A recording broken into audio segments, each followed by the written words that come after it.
Time now for the Monday morning race review, brought to you by our good friends at Tony Morrow Collision Center. And we're going to start off with a report, so to speak, because Marshalltown Speedway got rained out. But there was an event that happened there a little more than a week ago at Marshalltown Speedway, and our friend Jimmy May was injured. But we do have an update on him. You could see him getting out of the car. He was in the hospital. This is a pretty serious injury. He has two broken vertebrae. The C1 is broken in 3 places. The C2 also broken in 2 places. He has 2 cracked vertebrae in his lower back, also has a broken lower rib and a halo. He's going to be wearing that halo like that right there for 12 weeks, and as soon as that's over, they're going to put him in a C-collar for 4 months. Wow. So good news is he's back home. Jimmy May in the Mod Lights. Again, what a competitor, involved in a very serious crash a week ago Friday, and he's on the mend. So Jimmy, we wish you speedy recovery, and you need to get back as soon as possible. Let's continue on. Also, they were rained out. So was the Iowa State Fair Speedway. They were rained out. They called it a day early because it was so darn wet there with all the rain that we had. But something coming up on Thursday. This Thursday, folks. How about we take a peek and show you what happened last year about this time? This is what's going to be going on Thursday evening at the Iowa State Fair Speedway. Oh, I forgot. That's when I burst into flames. I totally spaced that one off, but the Truck Series is going to be there.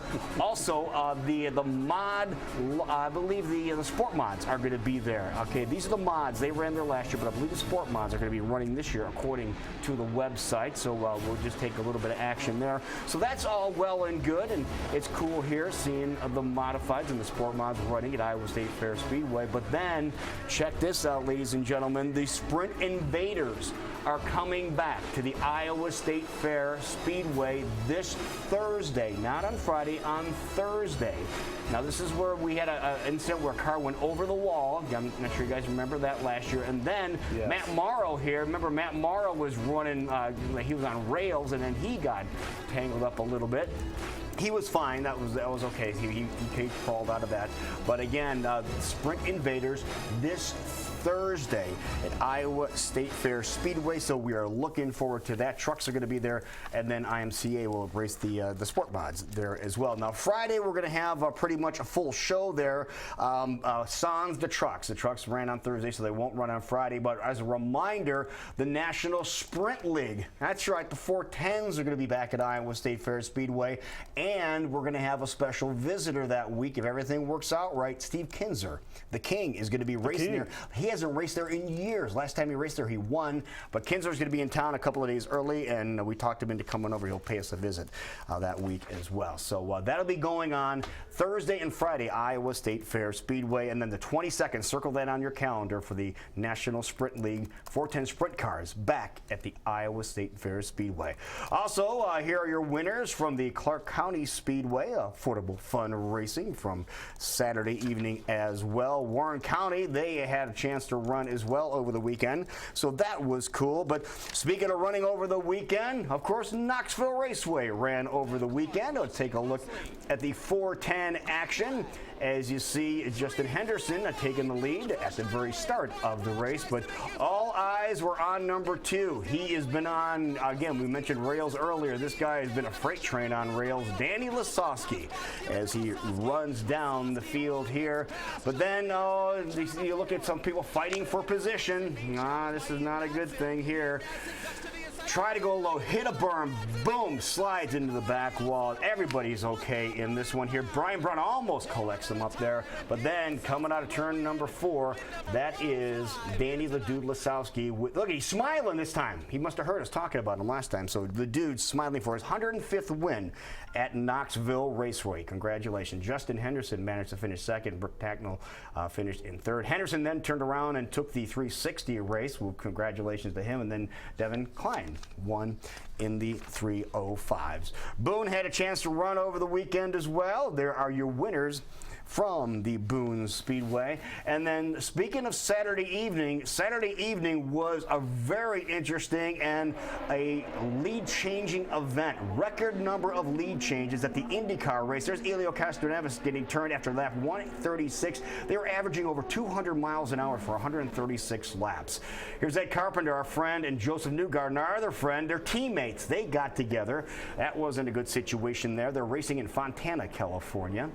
A very fast track. Now look at these guys, 4 wide, going 200 miles an hour. That is crazy, ladies and gentlemen, but that's what they did all day long. And then we had a wreck, another one, just non-stop wreck. Will Power, not a happy guy in this situation here, so they're trying to clean this up. They end up, he's saying, you know what, the race is almost over. Let's get this all cleaned up. Now, boom, bumped into him just for hitting him, I guess. But they red flagged it, so they got 5 laps to go to make sure they have a good, clean finish. 1 lap to go. Watch this. Oh boy. Not a good situation. Nobody was injured in this event, so that was good news there. But the white flag is already waved, and good news for one person in particular, Graham Rahal. He crossed the start. I feel like the tire ends up hitting the car. Graham, now here's Ryan Briscoe from in-car. That's him. That's what it looks like. Holy cow. But again, those cocoons the drivers are in protected him very well, so that was good news there. That's amazing. But then they waved the yellow and the checkered flag. Graham Rahal has not won since 2008, his second win in the IndyCar Series. And yes, that's Bobby's kid, in case you're wondering. David Letterman owns part of that race team as well. Here are the other results of importance, and we're getting stars next to folks' names, those that participated in this little program of ours. So that's good news. Reminder, IndyCar is going to be at the Iowa Speedway in just a couple of weeks, so we are looking forward to that. Now time for the NASCAR Cup Series yesterday, Sonoma, California. I raced on this track many years ago. Very fun. But Kurt Busch takes the lead. A.J. Allmendinger on the front row. He had the quick time. Here's David Reagan getting into Martin Truex Jr. They bumped, and then he ended up turning him and said, hey, you shouldn't have bumped me earlier, and punched him into the wall. End of the race. Jimmy Johnson has old tires. Kyle Busch, remember, he had a broken foot and a broken leg a couple months ago. He's back racing again. He has to win and then get in the top 30 if he wants to make the championship run, and this is the way you do it. You turn around and you go off and you win the race with your brother in tow. It is Kyle Busch finishing first, and then Kurt Busch finishing in second. Great job out of them. Clint Boyer had a really strong run as well, so good job out of him. And there you can see also the other guys. Sam Hornish finished 10th overall. He's a friend of ours. Kyle Larson, Jeff Gordon, Stenhouse, Trevor Bay. Michael Annett had a rough time yesterday. Justin Allgaier and Landon Castle from Des Moines finished there respectively. Also another one that ran yesterday, Austin Wayne Self. Victory for him, his first ARCA win. Why is that important? Because that's Mason Mitchell's car from Des Moines. Ends up winning over in Winchester, Indiana. So congratulations to him. And once again, a reminder, ARCA guys back at the Iowa Speedway July 17th and 18th for the double weekend ARCA and IndyCars, the next big event at the racetrack. So there you have it. It's 1 minute past 7 o'clock. That was your Monday